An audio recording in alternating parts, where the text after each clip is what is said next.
Puji Tuhan buat kasihnya Tuhan yang begitu luar biasa kepada kita semua, saudaraku. Saudaraku yang kasih dalam nama Yesus, saya akan membacakan satu ayat dari pembacaan Alkitab kita yang sudah lewat, saudaraku, dalam Markus 14 ayat 34, 35 sampai 37.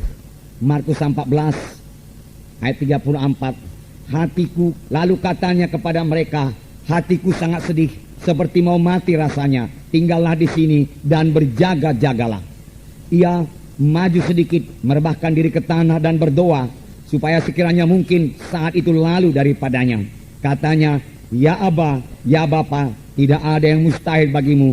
Ambillah cawan ini daripadaku, tetapi janganlah apa yang aku kehendaki, melainkan apa yang engkau kehendaki. Setelah itu ia datang kembali dan mendapati ketiganya sedang tidur. Dan ia berkata kepada Petrus, Simon, sedang tidurkah engkau? Tidakkah engkau sanggup berjaga-jaga 1 jam? Berjaga-jagalah dan berdoalah, supaya kamu jangan jatuh ke dalam pencobaan. Roh memang penurut, tetapi daging lemah. Sekali lagi dalam ayat 37. Setelah itu ia datang kembali dan mendapati ketiganya sedang tidur. Dan ia berkata kepada Petrus, Simon, sedang tidurkah engkau? Tidakkah engkau sanggup berjaga-jaga 1 jam? Berjaga-jagalah dan berdoalah, supaya kamu jangan jatuh ke dalam pencobaan. Roh memang penurut, tetapi daging lemah. Tuhan Yesus sendiri mengatakannya kepada murid-murid, tidak sanggupkah kamu berjaga-jaga 1 jam dengan aku? Karena banyak pencobaan, saudaraku. Saya yakin, saudaraku, 1 jam adalah waktu minimum bagi setiap anak-anak Tuhan yang mau menang dalam hidup rohaninya. 1 jam merupakan waktu minimum untuk berdoa tiap-tiap hari, saudaraku.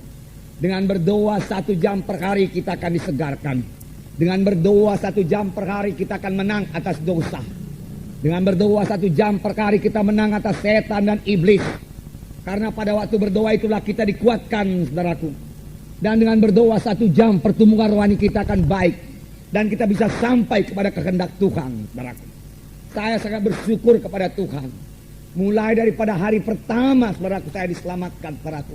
Saya diajari berdoa 1 jam per hari.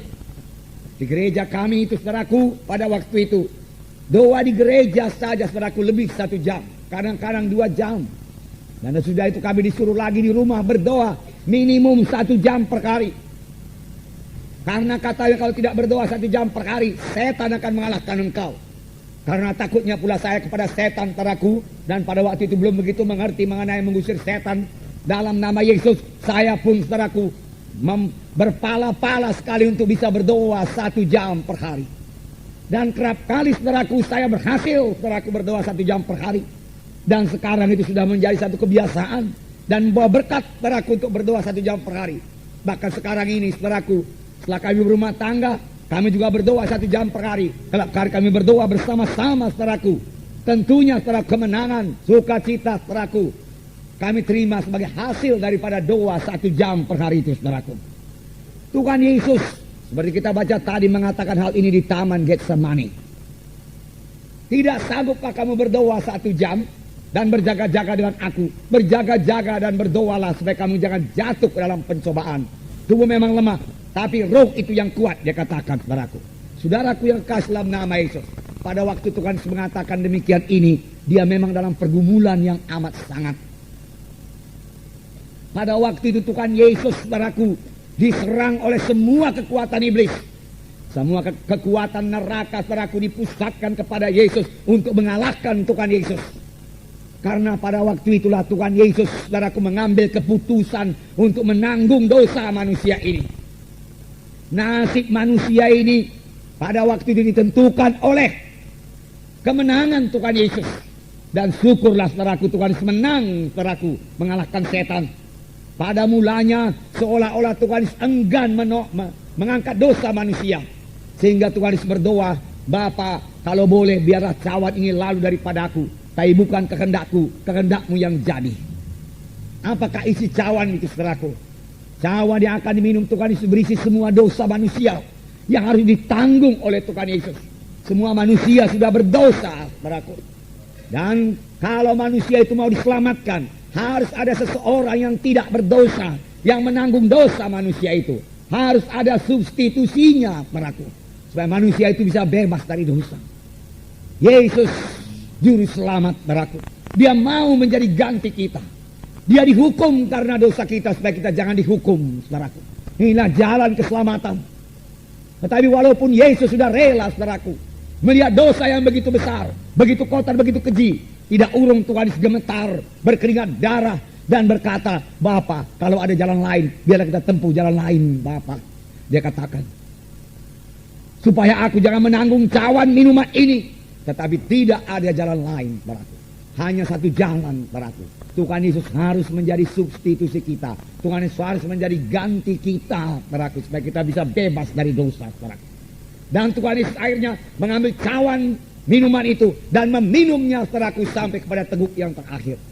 Mulai saat itu tangan manusia berdosa bisa sampai dan menangkap Tuhan Yesus. Satu rombongan tentara imam-imam yang dipimpin oleh Judas, saudaraku, datang ke dalam taman Getsemani, di mana Tuhan Yesus biasa berdoa di situ. Dan mereka mulai menangkap Tuhan Yesus. Seorang murid Tuhan Yesus bernama Petrus, saudaraku, menghunus pedangnya dan marang hamba imam besar itu. Daun telinganya putus, jatuh. Tetapi Tuhan Yesus mengambil daun telinga itu, merekatnya kembali. Dan Tuhan Yesus berkata, Petrus, sarungkanlah pedangmu. Sebab orang yang memakai pedang akan dimakan pedang. Apa engkau pikir aku tidak sanggup sekarang ini juga memanggil 12 legiun tentara malaikat untuk membebaskan kita? Tetapi kalau aku panggil, bagaimana mungkin genap semua nas Alkitab itu? Apa yang dikatakan Alkitab? Bagaimana mungkin aku memikul dosa manusia? Dosa manusia tidak jadi dipikul, oleh sebab itu semua manusia akan terhilang. Demikian Tuhan Yesus berkata, saudaraku. Murid-murid semua lari meninggalkan Tuhan Yesus, saudara. Dan Tuhan Yesus ditangkap, dibawa kepada pengadilan imam-imam. Dan mereka mulai mengadili Tuhan Yesus, saudaraku. Dan pada waktu itu juga Petrus menyangkal Tuhan Yesus 3 kali. Tetapi Yesus tetap menang, saudaraku. Yesus tetap berjalan menuju salib, saudaraku. Visi Tuhan Yesus tidak hilang, saudaraku. Ini adalah sebagai akibat daripada doanya yang 3 jam di taman Getsemani itu, saudaraku. Dia tidak tergoncang, saudaraku, oleh begitu hebatnya serangan musuh, saudaraku. Dengan tenang dia maju memikul salib untuk memikul dosa manusia, saudaraku. Saudara, ini adalah sebagai akibat daripada doa.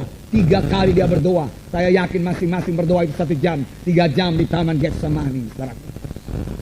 Saudara, akhirnya imam-imam tidak menemui salah Tuhan Yesus. Lalu mereka bertanya, apakah engkau Mesias, anak Allah yang hidup? Tuhan Yesus berkata, seperti katamu itu. Tetapi mulai sekarang kamu akan melihat anak manusia duduk sebelah kanan Allah Bapa di sorga. Imam-imam mengoyakkan bajunya dan dia berkata, mengoyakkan jubahnya dan dia berkata, apa guna lagi saksi bagi kita? Dia menghujat Allah. Hukumannya apa? Hukumannya salib. Lalu Tuhan Yesus dibawa kepada Pontius Pilatus untuk diadili. Bangsa Yahudi Israel berteriak-teriak, salibkan Yesus, salibkan Yesus, salibkan Yesus. Saudaraku, Yesus dicambuk, saudaraku. Kemudian diberikan mahkota duri. Kemudian saudaraku mengangkat salib dari Yerusalem ke Golgota, saudaraku. Di bukit Golgota lah, saudaraku, Tuhan Yesus disalib. Tangan jadi paku, kakinya dipaku, saudaraku. Tuhan Yesus terus dalam kemenangan, saudaraku. Dia melihat jiwa-jiwa selamat karena darahnya sudah dicurahkan, saudaraku. Dia melihat kuasa darahnya menyucikan saudara, menyucikan saya, saudaraku. Dia melihat jiwa-jiwa lahir baru bebas dari dosa, saudaraku. Dia melihat bala tentara sorga tumbuh dari anak-anak Tuhan yang selamatkan, saudaraku. Dia melihat gereja-gereja bangkit di seluruh dunia ini, saudaraku. Saudara, dia tetap, saudaraku, berkemenangan di atas salib itu, saudaraku. Menanggungkan sengsara karena dosa semua manusia, karena cintanya kepada manusia ini, saudaraku. Dia sangat mengasihi manusia yang berdosa ini. Tentu saja dia tidak cinta kepada dosa manusia, tetapi dia mengasihi saudara dan saya, mengasihi semua yang berdosa ini. Dia tahu, saudaraku, manusia itu satu ciptaan Tuhan yang paling indah. Tetapi sayang sekali ciptaan Tuhan yang paling indah itu telah kehilangan kemuliaannya, saudara, karena dosa. Dan Tuhan semua mengembalikan kemuliaan itu, saudaraku. Kalau saudara berjalan di luar sana, saudara yang sudah lahir baru, saudara akan melihat begitu banyak manusia. Saudaraku, kalau saudara perhatikan, saudaraku, sebenarnya mereka telah kehilangan kemuliaan Allah. Dan mereka hidup dangkal saja, saudaraku. Tidak dalam hidup yang ditentukan Tuhan pada manusia ini. yaitu dalam persekutuan yang indah dengan Tuhan, saudaraku. Saudaraku, dari itu Tuhan Yesus rela memikul dosa manusia, rela menjadi substitusi kita ini, saudaraku, supaya kita ini kembali kepada kemuliaan Tuhan itu, saudaraku. Kita ini semua diciptakan mulia, saudaraku, karena kita diciptakan atas peta dan gambar Tuhan, saudaraku. Indahlah kita ini di hadapan Tuhan, saudaraku. Tetapi dosa telah merusak manusia.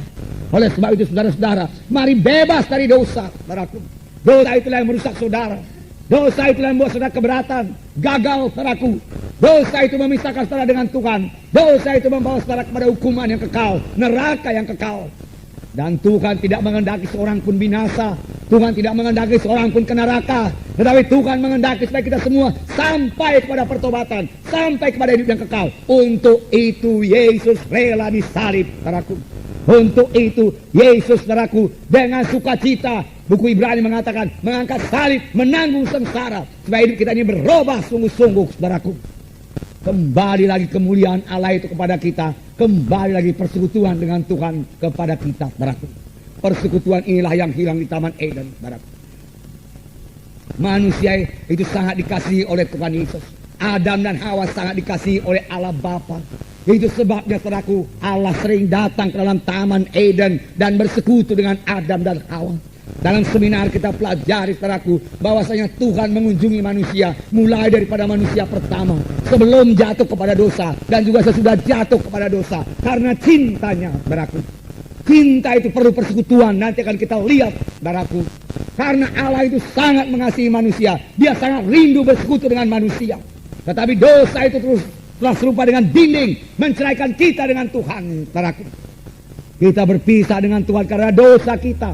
Sekaligus kita berpisah dengan berkat-berkat Tuhan. Sekaligus kita berpisah dengan sorga, saudaraku. Untuk itulah Yesus disalib, supaya Dia mengembalikan lagi persekutuan yang telah putus itu kepada kita manusia ini, saudaraku. Supaya kita boleh berdoa lagi kepada Tuhan dan bersekutu dengan Tuhan dan merasakan, saudaraku, kasih Tuhan dalam hati kita ini, saudaraku. Saudaraku, yang maksud yang pertama dari doa, saudaraku, bukan hanya minta, tetapi kita terutama supaya kita bersekutu dengan Tuhan, saudaraku, bersekutu. Nah, saudaraku yang kasih dalam nama Yesus, bagi saudara yang baru kali ini datang, saudaraku, saudara sudah dengarkan tadi bagaimana Yesus sengsara memikul dosa saudara.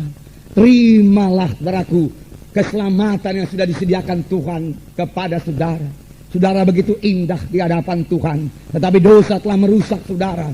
Dan karena saudara belum kembali kepada Tuhan, kemuliaan Tuhan juga belum kembali kepada saudara. Saudara sangat dikasihi Tuhan, saudara sangat indah di hadapan Tuhan, dan Tuhan mau memberkati saudara luar biasa, saudaraku.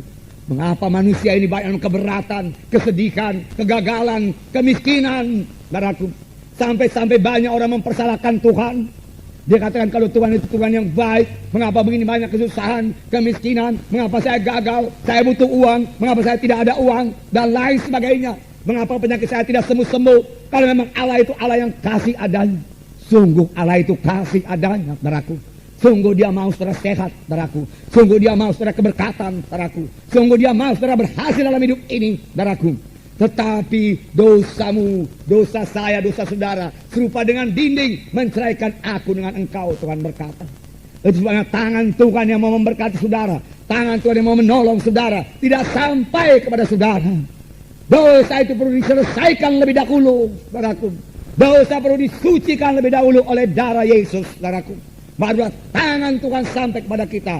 Doa kita didengarkan Tuhan. Tapi yang terlebih indah, saudaraku, kita mulai persekutuan kita dengan Tuhan, saudaraku. Persekutuan kita dengan Tuhan. Saudaraku yang kasih dalam nama Yesus. Ini berita keselamatan bagi saudara. Jadi dosa yang merah patmas sekali sudah ditanggung oleh Tuhan Yesus. Sebab pada akhir hayat Tuhan Yesus di kayu salib di Golgota, Dia berkata, sudah genap. Dia katakan, walaupun terlebih dahulu Dia berteriak, teriakan karena akibat dosa, saudaraku. Teriakan yang menghancurkan hatinya. Mengapa? Karena dosa manusia dipikulkan kepada Yesus. Dan karena dosa itulah, saudaraku, Yesus berteriak, Eloi, Eloi, lama sabachthani. Bapa, Bapa, mengapa engkau tinggalkan aku? Terjadi perpisahan. Karena dosa itu selamanya memisahkan, saudaraku. Dosa memisahkan. Dosa kepada Tuhan memisahkan kita dengan Tuhan, saudaraku.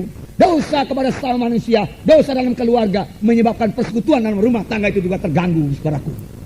Dosa. Nah, saudaraku yang kasih dalam nama Yesus. Tetapi beberapa waktu sesudah itu, saudaraku, Tuhan berkata, sudah genap. Genaplah ditanggung oleh Tuhan Yesus. Tidak perlu saudara tanggung lagi. Genap dosa saudara ditanggung oleh Tuhan Yesus. Genap akibat dosa saudara ditanggung oleh Tuhan Yesus. Kalau Yesus sudah menanggungnya, buat apa saudara tanggung lagi, saudaraku? Saya bebas, saudara bebas, saudaraku. Bebas dari kutuk dosa, kutuk kemiskinan, kutuk kegagalan, saudaraku. Bebas oleh Yesus. Inilah berita yang baik, berita Injil, saudaraku. Bagi semua manusia, saudaraku. Sayang tidak semua mau menerima, saudaraku. Saudara, banyak yang berpendapat bertobat itu susah sekali. Mengikut Tuhan itu susah sekali. Hukum-hukum Tuhan begitu berat, katanya. Hukum Tuhan itu mengungkung saya. Saudaraku, dia katakan hukum Tuhan itu mengurangi kebebasan saya. Sama sekali tidak benar. Itu bibit yang salah, saudaraku. Saudara, itu suara setan, suara penipu, benar-benar, saudaraku. Tuhan memberikan 10 hukum. Bukan untuk mengurangi kebebasan manusia ini. Bukan untuk mengungkung saudara. Bukan. Tetapi supaya saudara dan saya, supaya sesama manusia di dunia ini kita boleh hidup dalam damai sejahtera, saudaraku. Kalau Tuhan memperbolehkan saja sebuah dosa, mau mencuri silakan, mau membunuh silakan, bebas kamu semua, dia katakan, mau berzina silakan. Di manakah damai yang sejati, saudaraku? Saudara yang kasih dalam nama Yesus, hidup kita yang sejati, saudaraku, hidup yang dikehendaki Tuhan, hidup yang damai dan sejahtera adalah hidup dalam Tuhan Yesus, saudaraku. Hidup di dunia ini dalam Tuhan Yesus. Setelah kita meninggalkan dunia ini, kita mencapai sorga yang kekal. Haleluya, saudara. Jadi, saudaraku, miliki Yesus, saudaraku. Dalam Yesus ada keselamatan, saudaraku. Saudara yang kasih dalam nama Yesus. Nah, tadi kita melihat doa Tuhan Yesus, saudaraku. Rupanya Tuhan di sini sering berdoa di Taman Getsemani. Bukan sekali itu saja pada akhir hidupnya, saudaraku. Dalam Lukas 22 saya bacakan sedikit. Bagaimana seringnya Tuhan berdoa di Taman Getsemani. Dia biasa pergi ke sana. Lukas 22 ayat 39. Lalu pergilah Yesus keluar kota, dan sebagaimana biasa dia menuju Bukit Zaitun. Murid-muridnya juga mengikuti dia. Sebagaimana biasa dia menuju Bukit Zaitun di Taman Getsemani, dan murid-muridnya juga mengikuti dia, saudaraku. Puji Tuhan, saudaraku. Jadi Yesus sering berdoa di Taman Getsemani. Doa, saudaraku, tidak bisa dipisahkan dari hidup Yesus. Yesus selalu berdoa. Tuhan Yesus banyak berdoa. Itu sebabnya dia mengajar kita untuk berdoa, saudaraku. Dalam Markus 1:35 saya bacakan lagi. Pagi-pagi benar, waktu hari masih gelap, ia bangun dan pergi keluar. Ia pergi ke tempat yang sunyi dan berdoa di sana. Pagi-pagi benar, ketika hari masih gelap, Yesus bangun. Yesus mengurangi tidurnya. Padahal sehari sebelum ini, saudaraku, dia melayani dalam pelayanan yang sangat padat. Tetapi pada pagi hari ketika masih gelap, Yesus bangun dan mencari tempat yang sunyi. Dia tidak mau terganggu dalam persekutuannya dengan Bapanya. Yang perlu bagi Yesus yaitu terutama sekali bersekutu dengan Bapanya. Doa menjadi prioritas utama bagi Tuhan Yesus dalam hidupnya.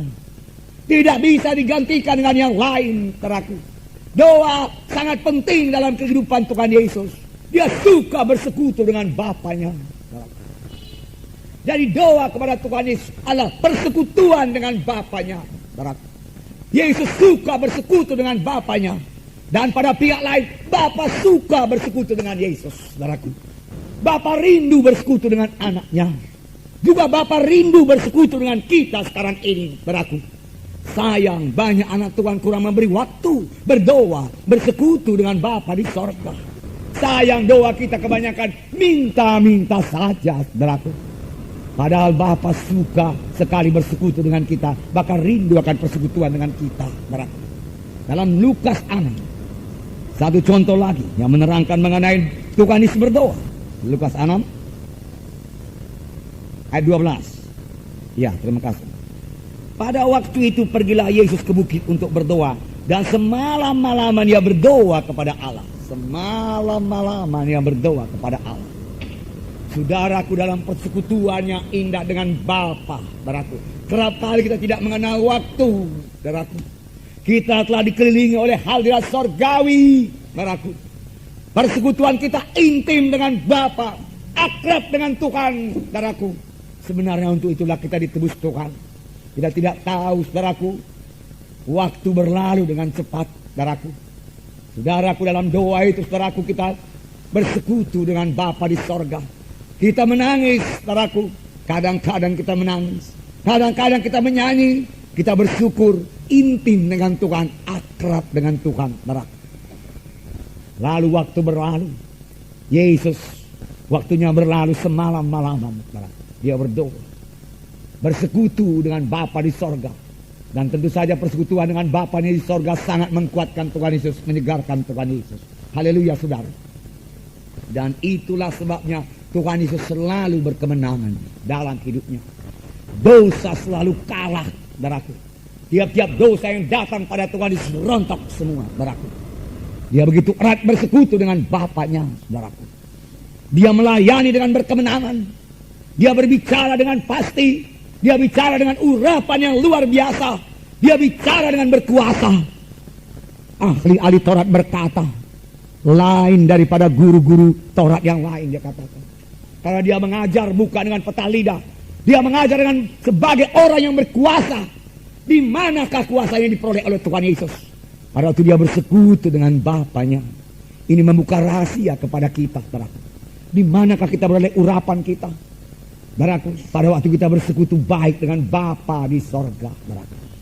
Itu menghasilkan urapan, kuasa dalam pelayanan kita, saudaraku.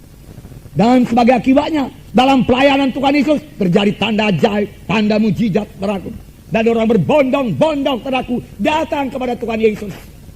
Tetapi berkat yang utama, yang paling indah, yang kita rindukan juga sekarang ini, yaitu hati Yesus yang selalu tergerak oleh belas kasihan.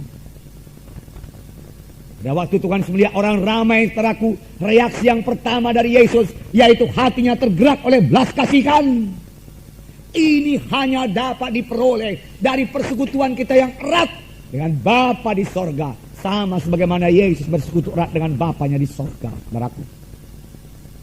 Lalu hatinya berubah, hati kita juga berubah. Menjadi hati yang selalu berbelas kasihan. Hati yang tergerak oleh belas kasihan.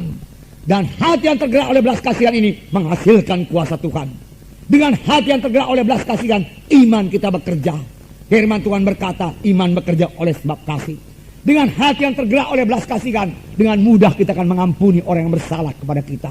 Kita dengan segera memaafkan, saudaraku, jikalau hati kita sudah tergerak oleh belas kasihan. Hasil daripada bersekutu dengan Bapa di sorga. Nah, saudaraku, yang kekasih dalam nama Yesus, sampai pada hari ini, pertanyaan yang diberikan Tuhan Yesus kepada Petrus dan murid-muridnya masih juga disampaikannya kepada kita. Dia bertanya, tidak sanggupkah kamu berdoa 1 jam? Tidak sanggupkah kamu bersekutu 1 jam dengan aku? Tidak sanggupkah kamu berjaga-jaga 1 jam? Supaya kamu jangan jatuh pada pencobaan. Supaya kamu beroleh hidup yang menang. Supaya kamu bertumbuh dengan baik. Supaya pengertiannya bertambah-tambah. Supaya engkau merasakan kehadiranku senantiasa dalam hidupmu. Tuhan Yesus berkata, saudaraku, mengapa kita perlu berdoa 1 jam per hari? Mari kita tinjau dari segi Tuhan lebih dahulu. Semua anak Tuhan memiliki 2 macam pelayanan yang penting. Dua-dua pelayanan ini penting. Satu pelayanan yang paling penting, yaitu setiap anak Tuhan harus melayani Tuhan. Biarlah saya jelaskan melayani Tuhan ini. Melayani Tuhan yang saya maksud di sini bukanlah mengunjungi jiwa-jiwa. Itu melayani pelayanan kepada manusia. Bersaksi pelayanan kepada manusia. Mendoakan orang sakit, mengabarkan Injil, itu pelayanan kepada manusia. Tapi pelayanannya yang utama, yaitu mengadakan pelayanan kepada Tuhan. Saudara yang kekasih dalam nama Yesus, dalam kisah Rasul, saudaraku, dikatakan, they minister unto the Lord.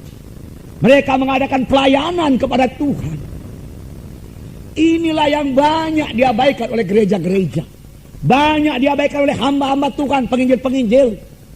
Pendeta-pendeta sibuk melayani jiwa-jiwa sampai kurang mengadakan pelayanan kepada Tuhan. Akibatnya dia merasakan hidupnya kering dan tidak berkuasa dan tidak segar. Karena kurang dalam pelayanan kepada Tuhan. Saudaraku, kurang dalam persekutuan dengan Tuhan. Memang setiap hamba Tuhan, saudaraku, membutuhkan persekutuan dengan Tuhan. Setiap anak-anak Tuhan membutuhkan persekutuan dengan Tuhan.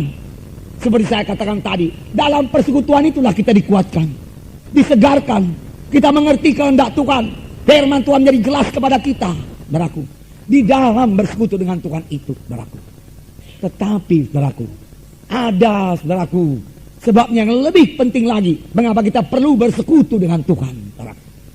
Saudaraku, sebenarnya, saudaraku, persekutuan dengan Tuhan itu sangat dibutuhkan oleh Tuhan. Tuhan lebih membutuhkan persekutuan itu daripada kita membutuhkannya.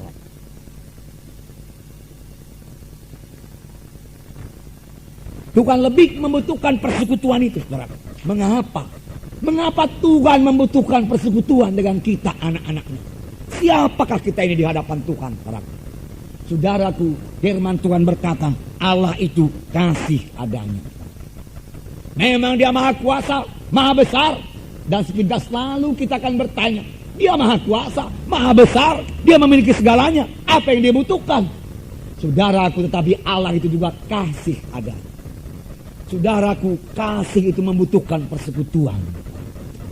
Suami istri yang saling mengasihi, dia butuh persekutuan. Satu sama lain, saudara. Dia ingin berjumpa satu sama lain. Berkata-kata, saudaraku.